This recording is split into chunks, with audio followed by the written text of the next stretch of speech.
Hello friends, आप Mukesh Goyal. I hope कि आप सारे बहुत अच्छे हैं। और फ्रेंड्स, आज हम बात करेंगे जो पीपल डेवलपमेंट एंड इन्वायरमेंट की यूनिट है आपकी पेपर 1 में, उसमें 2021-22 में किस तरह के क्वेश्चंस पूछे गए हैं। तो प्लीज़ कंसेप्ट को समझने की कोशिश किया करो फ्रेंड्स। डायरेक्टली क्वेश्चन नहीं आते हैं, थोड़ा दिमाग लगाना पड़ेगा तभी क्वेश्चंस होंगे। तो कंसेप्ट को समझने की कोशिश किया करो, रटने की कोशिश मत किया करो। रटोगे तो क्वेश्चंस मेरे हिसाब से नहीं होंगे। ठीक है, चलो फ्रेंड्स, हम बात करते हैं कौन कौन से क्वेश्चन आए। चित्त को रिलैक्स करके मन की शांति से सारी चीज़ों को सुनना है।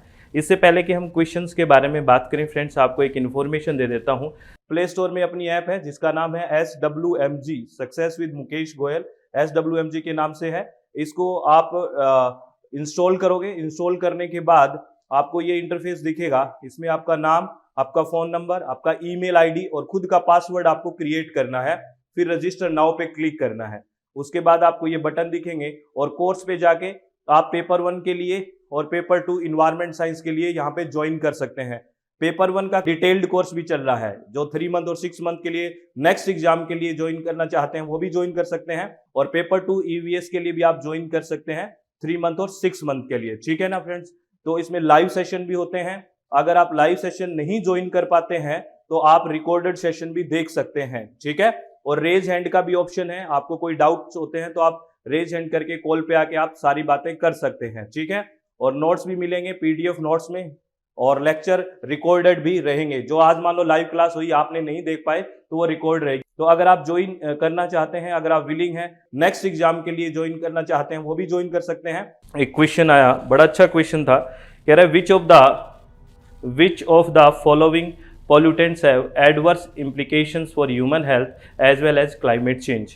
निम्नलिखित में से किस प्रदूषक का मानव स्वास्थ्य के साथ साथ जलवायु परिवर्तन पर भी प्रतिकूल प्रभाव पड़ता है।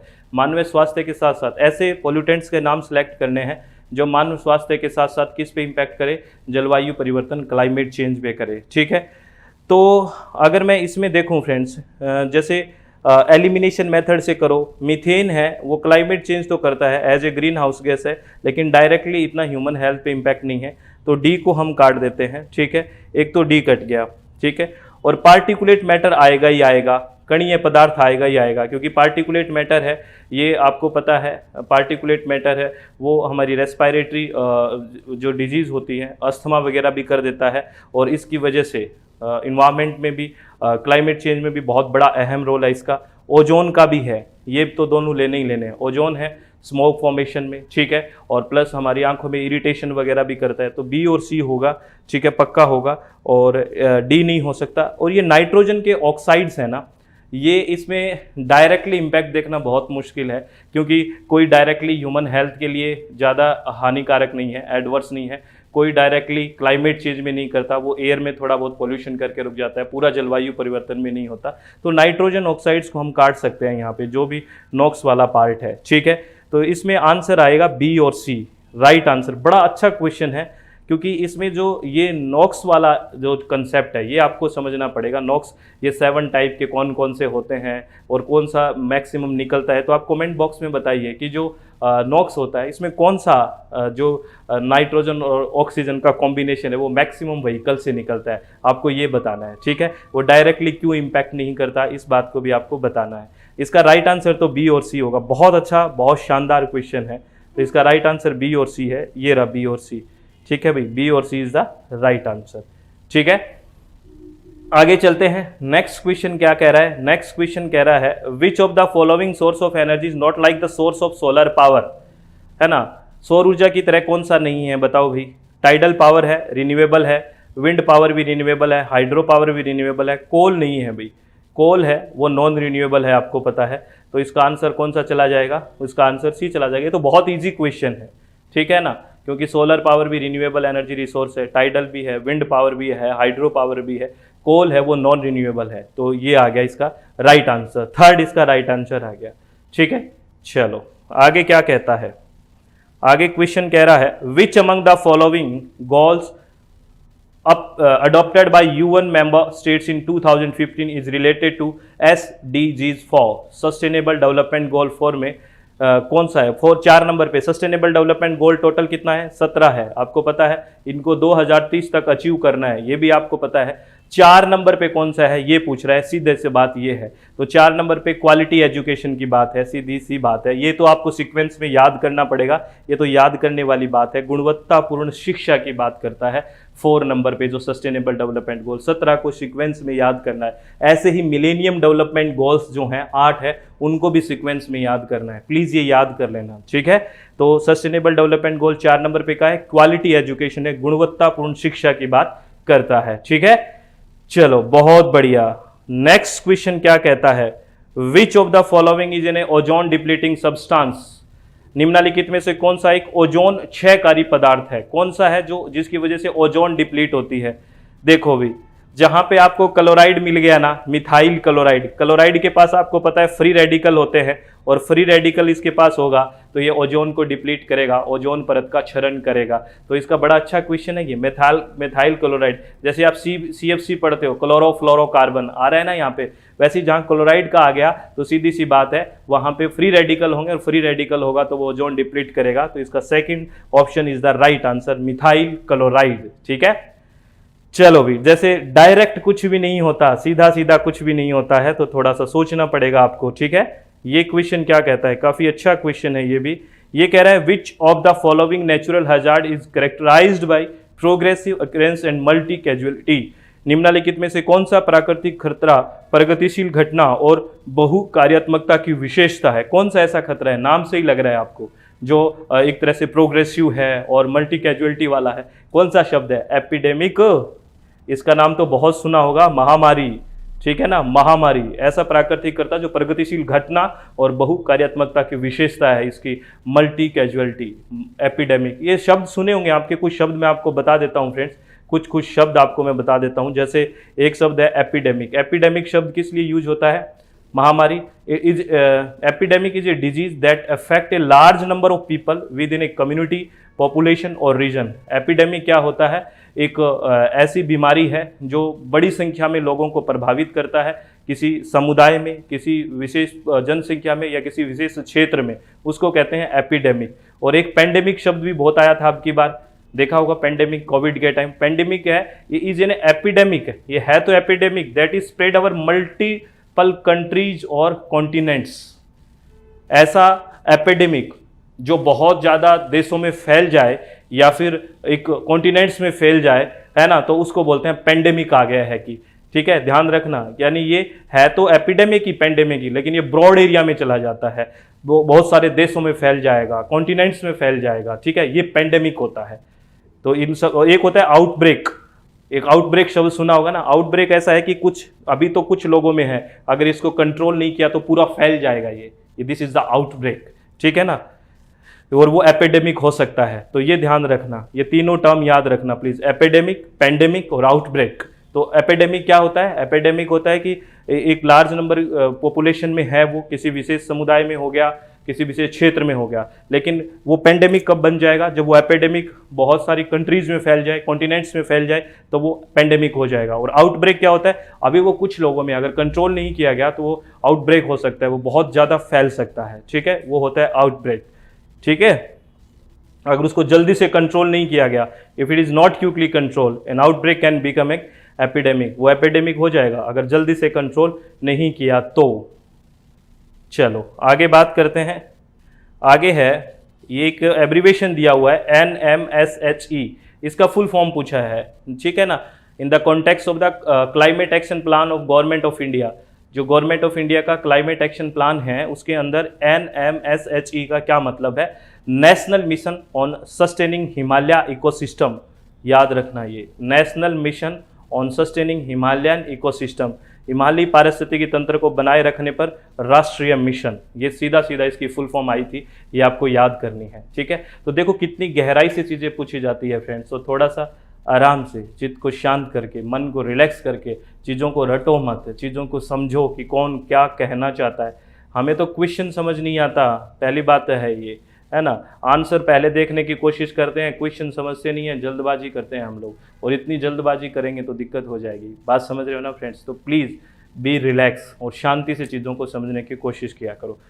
स्टेटमेंट फर्स्ट क्या कह रहे हैं, noise pollution has an adverse impact on the hearing ability as well as the psychological wellbeing of a person. ध्वनि प्रदूषण का व्यक्ति की सुनने की क्षमता के साथ साथ मनोवैज्ञानिक कल्याण पर प्रतिकूल प्रभाव पड़ता है। ये बात बिल्कुल सही है।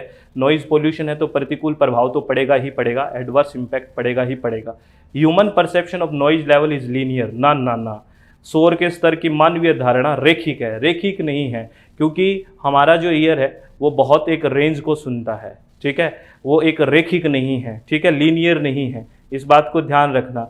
स्टेटमेंट 1 है वो ट्रू है, कहाँ गया, स्टेटमेंट 1 है वो ट्रू है और स्टेटमेंट 2 है वो फॉल्स है। Statement 1 is true but statement 2 is false, तो third option is the right option है, ठीक है, याद रखना, ये बहुत अच्छा क्वेश्चन है। Human perception of noise level is linear, linear रही है, इसको मैं थोड़ा और एक्सप्लेन कर देता हूँ, ठीक है। इसमें स्टेटमेंट 1 ट्रू है, स्टेटमेंट 2 है वो गलत है। इसमें क्या है, देखो, human ear can detect N incredibly wide range of sound, है ना, मानव कान है ध्वनियों की एक अविश्वसनीय रूप से विस्तृत श्रृंखला का पता लगा सकते हैं। We measure sound intensity on a logarithm based 10 scale, आपको पता है लॉग 10 के स्केल पे नापते हैं हम, which proceed in multiple of 10 rather than a linear scale, ये रेखिक स्केल पे नहीं चलता, ये लॉगरिदम ऑफ 10 के स्केल पे चलता है, इसलिए कहा है कि वो रेखिक नहीं है, ध्यान रखना, बहुत ही अच्छा क्वेश्चन है, लीनियर नहीं है, वो लॉग 10 के बेस उससे चलता है, ठीक है, रेखिक या लीनियर नहीं है, इसलिए इसका सेकंड है वो गलत हो गया।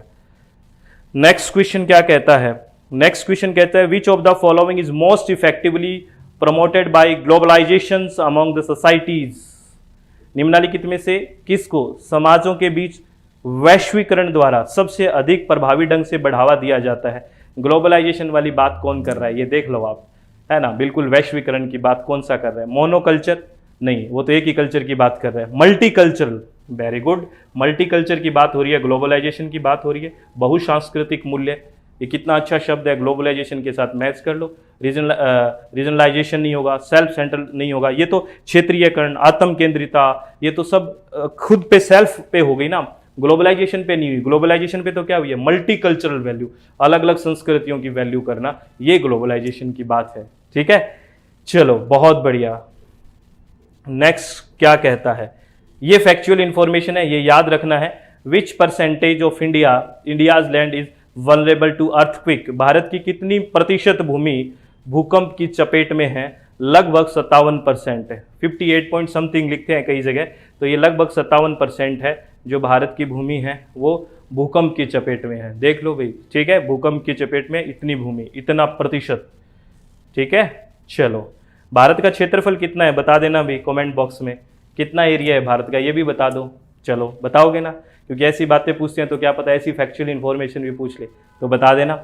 कोविड-19 एक्रोनिम स्टैंड्स फॉर, कोविड-19 का शब्द का अर्थ क्या है, ये भी क्वेश्चन आया था, तो कोरोना वायरस डिजीज 2019, कोविड-19 का तो आपको पता ही है, कोरोना वायरस डिजीज, कोविड का मतलब है कोरोना वायरस डिजीज, और 2019 ये है कोविड-19, ठीक है, इसमें तो आपने कर दिया होगा सही, ये 2021-22 में आए हुए क्वेश्चन है फ्रेंड, ध्यान रखना।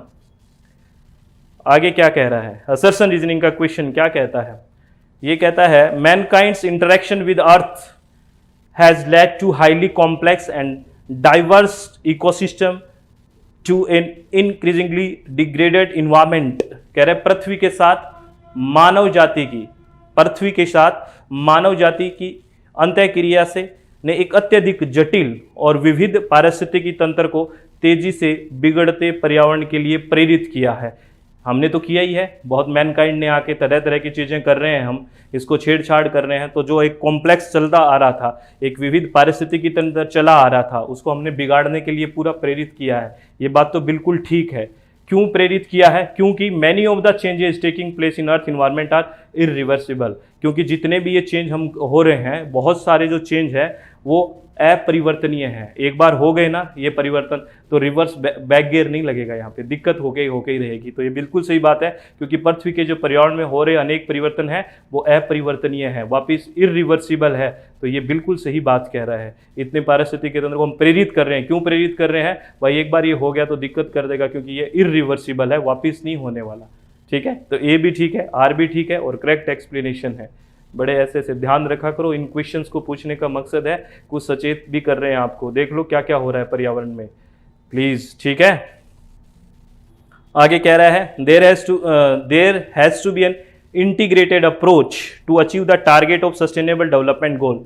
सतत विकास कार्यों के लक्ष्यों को प्राप्त करने के लिए एक एकीकृत दृष्टिकोण होना चाहिए। बहुत अच्छी बात है। क्यों होना चाहिए? सबको इंटीग्रेट होके, क्योंकि many of the SDGs are interconnected, क्योंकि कई एसडीजीज आपस में जुड़े हुए हैं, और आपस में जुड़े हुए हैं तभी हम इंटीग्रेट होके ही उनको सफलता को या उन लक्ष्यों को प्राप्त कर सकते हैं, क्योंकि आपस में जुड़े हुए हैं और आपस में जुड़े हुए हैं और हम भी इंटीग्रेट होकर उस अप्रोच तक पहुंचेंगे तो उस लक्ष्य को आप अच्छे से प्राप्त कर सकते हैं। तो बहुत सही बात है, बिल्कुल सही बात है। ए भी ठीक है, आर भी ठीक है और सही एक्सप्लेन कर रहा है। ऐसे क्वेश्चन तो आप कर देते हो ना, बहुत। A and R correct and R is the correct explanation of A. बहुत बढ़िया। नेक्स्ट क्वेश्चन कह रहा है, ये बहुत शानदार क्वेश्चन है, ये कई लोगों का गलत हुआ था थोड़ा सा सोचने में, क्योंकि वो रिन्यूएबल एनर्जी को सब कुछ मान लेता है, इसलिए गलत हुआ होगा। क्या कह रहा है? असर्शन कह रहा है, production of electricity from renewable energy source is without adverse environmental impact. जो रिन्यूएबल एनर्जी सोर्स से हम ऊर्जा प्राप्त करते हैं या विद्युत ऊर्जा प्राप्त करते हैं, वो कोई भी पर्यावरण पे एडवर्स इम्पैक्ट नहीं करता। यानी कि अक्षय ऊर्जा स्रोतों से बिजली का उत्पादन प्रतिकूल पर्यावरणीय प्रभाव के बिना है, यानी कि ये पर्यावरण पे कोई प्रतिकूल प्रभाव नहीं डालते। ऐसा हो सकता है क्या पर्यावरण पे बिल्कुल प्रतिकूल प्रभाव नहीं डालते हैं? जैसे मान लो आपने हाइड्रो पावर प्लांट लगाया, कहीं पे हाइड्रो पावर प्लांट लगाया, फ्लड के चांस भी हो सकते हैं, है ना। हाइड्रो पावर प्लांट्स लगाए बड़े बड़े, वहाँ पे वहाँ का विस्थापन भी करना पड़ता है, हैबिटेट भी डिस्टर्ब होता है, ठीक है। सोलर पावर प्लांट लगाया है तो सोइल इरोजन वगैरह की भी बात हो सकती है। तो ये एडवर्स इम्पैक्ट तो होते हैं भाई, चाहे रिन्यूएबल लगाओ आप, एडवर्स इम्पैक्ट तो होगा ही होगा। तो ऐसा नहीं है कि विदाउट एडवर्स इम्पैक्ट होगा, तो एडवर्स इम्पैक्ट तो होगा। तो इसलिए ये गलत हो गया है, ए सही नहीं है, ए गलत है बिल्कुल। आर क्या कह रहा है? There is no net emission of carbon dioxide to the atmosphere from the exploitation of renewable source of energy। ऊर्जा के नवीकरणीय स्रोतों के दोहन से वातावरण में कार्बन डाइऑक्साइड का शुद्ध उत्सर्जन नहीं होता। ये बात ठीक है, क्योंकि अगर रिन्यूएबल एनर्जी रिसोर्स से हम जो इलेक्ट्रिसिटी बनाएंगे तो शुद्ध इमिशन नहीं होगा। ये इसका फायदा है, ये अच्छी बात है, इसीलिए हम इसकी तरफ जा रहे हैं, ठीक है। लेकिन ऐसा नहीं है ये कंप्लीटली कोई प्रभाव भी नहीं डालता, बहुत एडवर्स इम्पैक्ट भी है। नीचे वाला देख के ऊपर वालों को कोई सही लग गया होगा, है ना, नीचे वाली सही बात है। तो इसका ए गलत है, आर सही है। तो A is false but R is true, तो fourth option is the right answer. बड़ा अच्छा क्वेश्चन है, ध्यान से देखना है इस क्वेश्चन को, ध्यान से देखो इस क्वेश्चन को। चलो, ये है question, hypothesis testing which results into either affirmation और disaffirmation is the explicit concern in which method of research. परिकल्पना परीक्षण जिसके परिणाम स्वरूप या तो पुष्टि या अस्वीकरण होता है, अनुसंधान के किस तरीके से स्पष्ट चिंता है या किस में होता है, ये बात बोली है। क्या? परिकल्पना परीक्षण और इसकी पुष्टि की, यानी कि हाइपोथेसिस बेसिकली कहाँ पे एक तरह से बनती है, फिर उसकी टेस्टिंग होती है, कहाँ पे होती है, इन रिसर्च में से आपसे पूछा गया है, ठीक है। जिसमें कई तरह की रिसर्च दी गई है, डिस्क्रिप्टिव रिसर्च या डिस्क्रिप्टिव मेथड जिसको वर्णनात्मक विधि कहा गया है, एक्सपेरिमेंटल मेथड जिसे प्रयोगात्मक विधि, एक्स पोस्ट फैक्टो यानी कार्योत्तर या पूर्व पोस्ट फैक्टो विधि, हिस्टोरिकल मेथड और एक्सजेटिकल मेथड या बहिर्मुखी विधि। आपको इसमें से ये पूछा गया है कि हाइपोथेसिस टेस्टिंग किस में रिजल्ट है, यानी कि हाइपोथेसिस बनती है फिर उसका रिजल्ट या उसका टेस्टिंग किया जाता है, किस में है ये। तो ध्यान रखना, ये एक जो घटना है जो ऊपर बात लिखी गई है क्वेश्चन की, यहाँ से एक चीज को कीवर्ड को पकड़ना है कि ये बात की गई है क्वांटिटेटिव रिसर्च के लिए। किसके लिए? मात्रात्मक शोध के लिए ये बात की गई है, क्योंकि हाइपोथेसिस बनेगी वहाँ पे हाइपोथेसिस टेस्टिंग होगी, तो ये मात्रात्मक शोध के लिए की गई है, क्वांटिटेटिव के लिए की गई है। तो इसमें यहाँ पे मेनली क्वांटिटेटिव रिसर्च कौन सी है ये देख लिए, जो एक्सपेरिमेंटल और एक्स पोस्ट फैक्टो रिसर्च है, ठीक है। पूर्व पोस्ट और प्रायोगिक विधि है, ये दोनों क्या है, ये दोनों के दोनों हमारी क्वांटिटेटिव या मात्रात्मक शोध है। तो यही बात यहाँ से आंसर चला जाएगा, बी और सी इज द राइट आंसर। अब मैं आपको एक होमवर्क दे रहा हूँ फ्रेंड्स, होमवर्क आप अपनी मर्जी से करते हो क्योंकि बहुत समझदार हो आप, तो अपने हिसाब से करना कि आप बताना जो एक्सजेटिकल मेथड होता है ये क्या होता है। ये नया शब्द आपने सुना हो शायद, एक्सजेटिकल मेथड क्या है, ये आप सर्च करिए और बताइए कमेंट बॉक्स में ये क्या चीज़ है। थोड़ा सा प्रयास कर लीजिए प्लीज़, ठीक है। आप लोगों से सबसे रिक्वेस्ट है मेरी कि ऐसे नए शब्द मिले तो एक नोटबुक लगा के रखा करो और नोटबुक में नोट किया करो कि ये चीज़ हमने आज थोड़ी नई सीखी है और इससे हमारा इम्प्रूवमेंट होगा। इस बात को आप ध्यान रखें, आप लोगों से रिक्वेस्ट है, ठीक है, प्लीज़ ध्यान रखें। चलो बहुत बढ़िया, इसका आंसर क्या आ गया, बी और सी आ गया। नेक्स्ट क्वेश्चन के बारे में बात करते हैं फ्रेंड्स। नेक्स्ट क्वेश्चन कहता है कि which type of research encourages the participants' perspective, किस प्रकार का शोध प्रतिभागी के दृष्टिकोण को प्रोत्साहित करता है। आपको ये बात बतानी है कि यहाँ पे एक तरह से जो पार्टिसिपेंट्स का पर्सपेक्टिव है, प्रतिभागी का दृष्टिकोण है, कौन सी रिसर्च में इनकरेज है या किस रिसर्च में सबसे ज़्यादा उसको अहमियत दी जाती है पार्टिसिपेंट्स पर्सपेक्टिव की। तो इसमें हम एक चीज़ पढ़ते हैं, आपने कई बार इसको सुना होगा, इथिनोग्राफिक रिसर्च जो होती है या इथिनोग्राफिक जो मेथड होता है, जो नरवंश विज्ञान होता है, जिसमें हमने बात की है फ्रेंड्स कि ये कोई रिसर्चर है, कोई शोध करता है और ये इन कुछ लोगों के बीच आके इनका कल्चर जानने की कोशिश करता है, ठीक है। तो इनको अच्छे से सुनता है, इनसे कम्युनिकेट करता है, इनको ऑब्जर्व करता है। तो इस तरह का पार्टिसिपेंट का पर्सपेक्टिव यहाँ पे बहुत ही ज़्यादा महत्वपूर्ण है। तो इसका आंसर जाएगा इथिनोग्राफिक मेथड या नरवंश विज्ञान विधि। और आपको फिर मैं एक होमवर्क दे रहा हूँ, आपको मुझे ये बताना है फ्रेंड्स, या फिर अपने आप से खुद को पूछना है कि हिस्टोरिकल रिसर्च जो होती है, ऐतिहासिक जो शोध होती है, वो क्वालिटेटिव होती है या क्वांटिटेटिव, गुणात्मक होती है या मात्रात्मक होती है, ये आप मुझे बताना। हाँ, इथिनोग्राफिक रिसर्च है वो क्वालिटेटिव है, गुणात्मक है, इस बात का मैं बता देता हूँ, ये गुणात्मक शोध है, क्वालिटेटिव रिसर्च है, ठीक है। आपको इसी तरह से छोटी छोटी चीज़ों को पकड़ के पढ़ाई करनी है। चलो फ्रेंड्स आगे चलते हैं, नेक्स्ट क्वेश्चन की तरफ चलते हैं। नेक्स्ट क्वेश्चन है स्टेटमेंट का क्वेश्चन है। और अभी जो पेपर का पैटर्न ये बन रहा है फ्रेंड्स कि ज़्यादातर क्वेश्चंस असर्शन रीजनिंग के या स्टेटमेंट के क्वेश्चंस आते हैं, तो इनको थोड़ा संभल के करना होता है। तो दो स्टेटमेंट दिया हुआ है। पहला स्टेटमेंट क्या कह रहा है, there is no difference between format and styles of writing and referencing in a thesis and a research article. यह कह रहा है एक थीसिस और एक शोध लेख में लेखन और संदर्भ के प्रारूप और शैलियों के बीच कोई अंतर नहीं है। क्या आप इस बात से सहमत है क्या कि फॉर्मेट और स्टाइल के अंदर कोई भी अंतर नहीं है? क्यों नहीं है? अब अगर मैं रेफरेंस की बात करूं तो अलग अलग स्टाइल में लिखा जाता है, एमएलए स्टाइल है, एपीए स्टाइल है, शिकागो है, वैंक्यूवर है, तरह तरह के स्टाइल में लिखा जाता है। तो इसके लिए तो मैं बिल्कुल सहमत नहीं हूं। हाँ, डिफरेंस होता है फॉर्मेट एंड स्टाइल में। ये कह रहे हैं नो डिफरेंस, तो इस स्टेटमेंट को हम गलत कर देंगे, डिफरेंस होता है भाई, ठीक है, इसको आप काट दिए, ठीक है, काट दो। दूसरा कह रहा है research ethics and it's observation is mandatory for all researcher. ये कह रहे हैं अनुसंधान नैतिकता और उसका पालन सभी शोधों के लिए अनिवार्य है। सभी शोधों के लिए जितनी भी रिसर्च होती है उसमें रिसर्च एथिक्स का बना रहना बहुत ज़्यादा ज़रूरी है, क्योंकि आपको पता है होल प्रोसेस में एथिकल वैल्यू होगी तभी आपकी रिजल्ट्स, आपके परिणाम अच्छे आएंगे।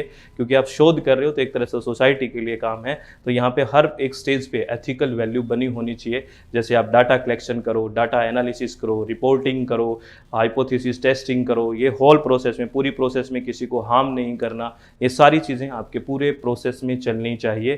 तो रिसर्च एथिक्स है वो मैंडेटरी है, ये इसके लिए बिल्कुल सही शब्द है। ये रिसर्च एथिक्स की बात हो रही है, सभी शोधों में अनिवार्य है, ये बहुत अनिवार्य है, ये हेल्पिंग नहीं है, ये मैंडेटरी है, इसके बिना काम नहीं चलेगा। तो ये स्टेटमेंट बिल्कुल सही है, ठीक है। तो इसका स्टेटमेंट फर्स्ट है वो रॉन्ग है, स्टेटमेंट 2 है वो सही है। तो statement first is false but statement 2 is true, तो इसका 4th आंसर आ गया, ठीक है फ्रेंड्स, समझ में आ गया। चलो बहुत बढ़िया, तो आराम से क्वेश्चंस को करना है फ्रेंड्स, ठीक है, बिल्कुल रिलैक्स होके। नेक्स्ट क्वेश्चन क्या कहता है, ये भी स्टेटमेंट का क्वेश्चन है। पढ़िए क्वेश्चन को और कोशिश करिए इसको करने की, पढ़िए आराम से। इस तरह वीडियो रोक के, थोड़ा सा वीडियो रोक लीजिए और फिर वीडियो रोक के आप समझने की कोशिश करिए कि क्या कहना चाह रहा था ये क्वेश्चन, आपसे किस तरह से अटेम्प्ट होता है, क्यों ऐसे अटेम्प्ट नहीं कर पा रहे आप, आराम से सोचिए। चलो, data analysis in research being a technical job, research ethics doesn't matter, उसका उल्टा ही कर दिया ना। अनुसंधान में डेटा विश्लेषण एक तकनीकी कार्य है, हमें पता है कि जब डेटा एनालिसिस करते हैं एक टेक्निकल जॉब है, ठीक है। अनुसंधान नैतिकता कोई मायने नहीं रखती है, यहाँ गलत कह गया। आपको पता है रिसर्च एथिक्स तो बहुत मैटर रखती है। मैंने कहा था ना कि प्रोसेस, होल प्रोसेस में, चाहे डाटा कलेक्शन हो, डाटा एनालिसिस हो, हाइपोथेसिस टेस्टिंग हो, रिपोर्टिंग हो, हर जगह रिसर्च में एथिकल वैल्यूज या रिसर्च एथिक्स होना बहुत ही ज़्यादा जरूरी है। जबकि ये कह रहा है कि data analysis in research being is technical job, ठीक है ये बात, लेकिन आगे क्या कह रहे हैं, रिसर्च एथिक्स डजंट मैटर। क्यों नहीं करता? बहुत मैटर करता है। रिसर्च एथिक्स तो होना चाहिए, रिसर्च में, शोध में नैतिकता, अनुसंधान नैतिकता होनी चाहिए, वो तो बहुत मायने रखता है। अभी जस्ट पहले किया ना, ये तो मैंडेटरी है, तो इसलिए ये कथन गलत हो गया, ये बिल्कुल गलत क्वेश्चन हो गया, ठीक है, सॉरी स्टेटमेंट हो गया। आगे कह रहा है ICT is helpful almost at all stage of research. ICT information and communication technology, ICT, ठीक है, ICT is helpful almost all stage of research. ICT अनुसंधान के लगभग सभी चरणों में सहायक है। ये बिल्कुल सही बात है, सभी चरणों में हेल्पफुल है, ये है ना, सहायक है। इसने मैंडेटरी शब्द यूज नहीं करा। अगर यहाँ पे मैंडेटरी शब्द यूज हो जाता, यानी कि आईसीटी मैंडेटरी है हर के लिए, यानी कि इसके बिना काम ही नहीं चलेगा, जैसे रिसर्च एथिक्स तो मैंडेटरी है, वैसे आईसीटी मैंडेटरी नहीं है, हेल्पफुल है। अगर आप यूज करते हो तो अच्छी बात है, हाँ, आपका टाइम बचाएगी, ये अच्छी बात है। लेकिन ये कतई नहीं है कि अगर आईसीटी का यूज नहीं होगा तो रिसर्च नहीं होगी, पहले भी होती थी, ठीक है। तो यहाँ आईसीटी इज हेल्पफुल, हाँ हेल्पफुल है almost at all stage of research. ICT अनुसंधान के लगभग सभी चरणों में सहायक है, इस बात में कोई दोराय नहीं है, ये स्टेटमेंट बिल्कुल राइट है। तो इसमें फर्स्ट स्टेटमेंट है वो रॉन्ग हो गया और सेकंड स्टेटमेंट है वो ट्रू हो गया, तो इसका फोर्थ आंसर आ गया, ठीक है। That statement first is false but statement 2 is true, ठीक है, समझ में आ गया। चलो बहुत बढ़िया, वेरी गुड। नेक्स्ट क्वेश्चन को देखते हैं। नेक्स्ट क्वेश्चन है हाइपोथेसिस से क्वेश्चन है, ये क्वेश्चन हाइपोथेसिस से लिया हुआ है और असर्शन रीजनिंग का क्वेश्चन है। तो चलो इसको पकड़ते हैं, ठीक है। When null hypothesis is rejected, when null hypothesis is rejected researcher hypothesis is accepted. आपको पता है नल हाइपोथेसिस कहती है देयर इज नो डिफरेंस, किसी भी तरह का कोई अंतर नहीं है, और किसी भी रिसर्चर का काम होता है नल हाइपोथेसिस को डिसप्रूव करना। और जैसे ही नल हाइपोथेसिस क्या होती है, रिजेक्ट होती है, तो अल्टरनेटिव हाइपोथेसिस वो एक्सेप्ट हो जाती है। ये बिल्कुल भी बात है, क्योंकि एक रिसर्चर को नल हाइपोथेसिस को डिसप्रूव करना होता है जो कहती है देयर इज नो डिफरेंस। तो असर्शन तो बिल्कुल ठीक है कि when null hypothesis is rejected researcher's hypothesis is accepted, ये बिल्कुल ठीक है। इसका रीजन देखते हैं। रीजन को हमेशा बिकॉज लगा के पढ़ा करो कि इसका सही है क्या, क्योंकि null hypothesis is a chance hypothesis and as such H1 being true, the researcher's hypothesis lie in the domain of acceptability। बिल्कुल राइट रीजन दिया है भाई। ये कह रहा है शून्य परिकल्पना, क्योंकि शून्य परिकल्पना एक मौका या चांस परिकल्पना है, क्योंकि हाइपोथेसिस एक जो नल हाइपोथेसिस है वो एक ऐसा माना जाता है कि ये आया भी है तो ये बाई चांस आया है, उसको चांस हाइपोथेसिस भी बोलते हैं। बिल्कुल सही बात है नल हाइपोथेसिस को। और जैसे ही जो नल हाइपोथेसिस तो चांस हाइपोथेसिस होगी, लेकिन जो अल्टरनेटिव हाइपोथेसिस है वो आपको वास्तव में एक्सेप्टेबिलिटी को, यानी कि जैसे ही नल हाइपोथेसिस रिजेक्ट हुई अल्टरनेटिव एक्सेप्ट हो गई, ये वाला कंसेप्ट लगेगा। इसीलिए ए है वो बिल्कुल ट्रू है, और आर है वो प्रॉपर एकदम सही रीजन दिया है कि H0 जो है या नल हाइपोथेसिस है वो एक चांस हाइपोथेसिस है, और रिसर्चर जो हाइपोथेसिस एक्सेप्ट करता है, ठीक है, H1 वो एक एक्सेप्टेबिलिटी को शो करता है कि वो स्वीकार होगी, क्योंकि नल हाइपोथेसिस है वो एक चांस हाइपोथेसिस है, वो रिजेक्ट हो जाती है तो नल अल्टरनेटिव हाइपोथेसिस H1 एक्सेप्ट होती है। तो बिल्कुल सही है, इसका असर्शन भी ठीक है और आर भी ठीक है, और आर सही एक्सप्लेन कर रहा है, या आर सही कारण है किसका, ए को एक्सप्लेन करने में। तो both A and R correct and R is the correct explanation of A, इस बात को कोई दो राय नहीं है, ठीक है, समझ में आ गया। चलो बहुत बढ़िया, बहुत उत्तम। नेक्स्ट क्वेश्चन क्या कह रहा है, identify the main features of qualitative research from the following. निम्नलिखित में से गुणात्मक शोध की मुख्य विशेषताओं की पहचान करिए। गुणात्मक शोध की क्या क्या मुख्य विशेषताएं होती है, आपको पता है क्वालिटेटिव गुणात्मक और क्वांटिटेटिव मात्रात्मक शोध को अच्छे से हमने कई बार किया है। अगर आपके पास समय है तो अपना जो यूट्यूब चैनल है उस पर देख लो, ठीक है, क्वांटिटेटिव और क्वालिटेटिव रिसर्च में डिफरेंस, ठीक है। चलो, identify the main features of qualitative research. गुणात्मक, it is concerned with understanding the phenomena from the participants' perspective. यह प्रतिभागी के दृष्टिकोण से घटना को समझने से संबंधित है। बिल्कुल, क्योंकि इथिनोग्राफिक हमने पढ़ी थी और मैंने बताया भी था वहाँ पे कि ये क्वालिटेटिव रिसर्च है, पार्टिसिपेंट्स का बहुत रोल है, उसी को ऑब्जर्व या ऑब्जर्वेशन किया जाता है, तो ये क्वालिटेटिव की बात है, ये बिल्कुल ठीक है, ये ए तो आएगा ही आएगा। और कौन सा है, it assume that there are social fact with a single objective reality. यह मान्यता है कि एक ही उद्देश्य वास्तविकता के साथ सामाजिक तथ्य है। ये ऑब्जेक्टिविटी नहीं होती है क्वालिटेटिव में, ऑब्जेक्टिविटी क्वांटिटेटिव में होती है, मात्रात्मक में होती है, जनरलाइजेशन की वो बात करता है। तो ये जो बी का गुण है ये क्वांटिटेटिव का है, मात्रात्मक का है, क्वालिटेटिव गुणात्मक का नहीं है, तो इस बात को हम काट देते हैं। ठीक है। आगे है researcher become immersed in the situation present और पास्ट। शोधकर्ता वर्तमान और अतीत की स्थिति में डूब जाता है। बिल्कुल, शोधकर्ता क्या करता है, जैसे हमने इथिनोग्राफी की, वो बिल्कुल उसमें जाके सुनता है ना, क्या हुआ है, पूरा का पूरा डूबता है, इन चीज़ों को देखता है कि क्या, पूरा ऑब्जर्व करता है। ये क्वालिटी वाली बात है, तो इसमें कोई दो राय नहीं है। ठीक है, तो ये हो गया, ये ए और सी तो हो गए। डी कह रहा है researcher is detach from the study to avoid biasness. पूर्वाग्रह से बचने के लिए शोधकर्ता को अध्ययन से अलग कर दिया जाता है। ऐसा कुछ भी इसमें नहीं होता है कि शोधकर्ता को अलग कर दिया जाता है, ये बिल्कुल भी नहीं है। ये जो हम कंसेप्ट पढ़ते हैं, अगर हम बात करें ब्लाइंड रिसर्च वगैरह में ये कंसेप्ट पढ़ते हैं, तो यहाँ नहीं है। आगे ई कह रहे हैं there is greater flexibility in both the method and research process. दोनों विधियों और अनुसंधान प्रक्रिया में लचीलापन है। ये कहने का दोनों चीज़ों में लचीलापन है, मेथड्स और रिसर्च प्रोसेस। ये कहना चाह रहा है कि विधियों और अनुसंधान प्रक्रिया दोनों में फ्लेक्सिबिलिटी है, लचीलापन है। बिल्कुल लचीलापन है, क्योंकि यहाँ पे कोई स्ट्रक्चर नहीं होती है, क्वालिटेटिव अनस्ट्रक्चर्ड है, असंरचित है, और उसकी प्रॉपर रिजिड स्ट्रक्चर नहीं है, तो फ्लेक्सिबिलिटी है। ये तो हम बात करते हैं, तो ई भी आएगा। तो इसका मतलब यहाँ पे जो ऑप्शन आ गया, ए आ गया, ठीक है, और सी आ गया और ई आ गया। ए, सी और E is the right answer. एक तो ये ए आ गया और एक ये फ्रेंड सी आ गया, ठीक है, और ई आ गया। ए, सी, E is the right answer. तो देखिए ये रहा, ए, सी और E is the right answer. ये बात समझ में आया, ए, सी और E is the right answer. बहुत अच्छा क्वेश्चन है, शांति से हर चीज़ को समझ के करोगे तो फ्रेंड्स हो जाएगा। चित्त तो शांत रखना ही पड़ेगा। और मैं फिर एक बार इन्फॉर्मेशन दे देता हूँ फ्रेंड्स, ये ज़रूरी है क्योंकि SWMG पे हमने इसी एग्ज़ाम के लिए जो अभी होगा, ठीक है, जब होगा उसके लिए हमने क्रैश कोर्स लॉन्च कर रखा है।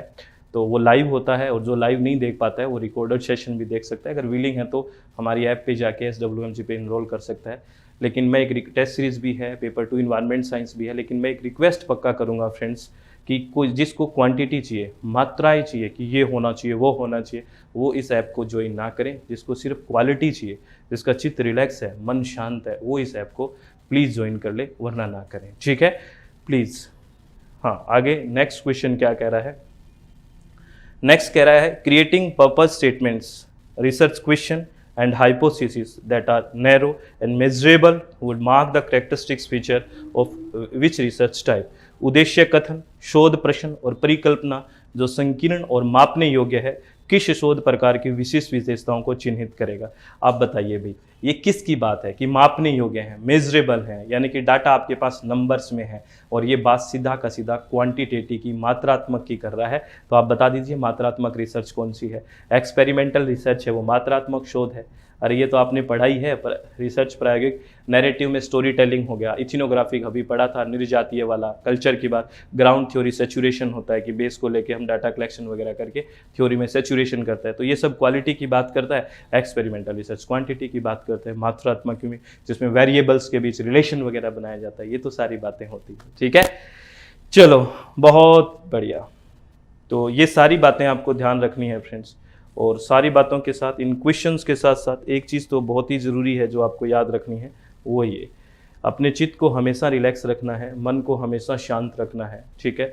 जब तक ये कंसेप्ट, ये बात दिमाग में नहीं होगी, तब तक अगर सिलेक्शन हो भी जाएगा तो उसका आनंद नहीं है। सही बता रहा हूँ आपको। हर चीज़ जो है तो शांति से आप उसको करने की कोशिश करोगे, तभी बेहतर होगा, और बेहतर परिणाम भी तभी आएगा जब चित्त शांत है। अभी कुछ स्टूडेंट कह रहे थे कि जैसे एग्ज़ाम की डेट आने की बात होती है, या फिर एग्ज़ाम की डेट आ जाएगी तो हमें एक डर लग रहा है, हम पे एक प्रेशर आ रहा है। तो इसमें क्या बुरी बात है? मीन्स आप ठीक हैं, क्योंकि आप नॉर्मल ह्यूमन बीइंग की तरह ही तो कर रहे हैं। ऐसा ही तो होता है कि एग्ज़ाम के तो प्रेशर आएगा, तो अच्छी बात है ना। ये तो नॉर्मल ह्यूमन बीइंग का बात है, आना ही चाहिए प्रेशर। अगर बिल्कुल नहीं आ रहा तो मीन्स सेंसेस ख़राब हैं, ठीक है, तो कोई दिक्कत थोड़ी है। लेकिन वो प्रेशर इतना नहीं होना चाहिए कि आपकी पढ़ाई डिस्टर्ब हो जाए। थोड़ा बहुत प्रेशर आता है, अब मैं आपको कह दूं बिल्कुल भी ऐसा कुछ नहीं होता, आएगा, ठीक है, नॉर्मल सी बात है। जब आदमी की अपने आप से एक्सपेक्टेशंस होती है तो प्रेशर भी जायज़ है, आता है, लेकिन उसको मैनेज करना हमें आना चाहिए, उसका प्रबंधन करना हमें आना चाहिए। ऐसे कोई दिक्कत नहीं है, आपको टेंशन हो रही है, वो भी एक हिस्सा है अपनी पढ़ाई का, लेकिन उसको मैनेज करना आपको एक आना चाहिए। हो रही है तो होने दो, लेकिन मैनेज करिए, ठीक है। और अगर तैयारी बहुत ज़्यादा नहीं है तो खुद से ज़्यादा एक्सपेक्टेशन भी नहीं करनी चाहिए, कॉन्फिडेंस रखना चाहिए लेकिन ओवर कॉन्फिडेंस नहीं रखना चाहिए। तो ये सारी बातें आप बहुत समझदार हैं, अगर ध्यान रखोगे तो जीवन भी अच्छा होगा, पढ़ाई भी अच्छी होगी और सब कुछ अच्छा लगेगा। जग सूना सूना नहीं लगेगा, जग अपना अपना लगेगा, भरा भरा लगेगा। ठीक है, चलो friends, all the very best. आप खुश रहिए और इसी तरह से पढ़ाई करते रहिए। बहुत बहुत धन्यवाद। Thank you, thanks a lot friends.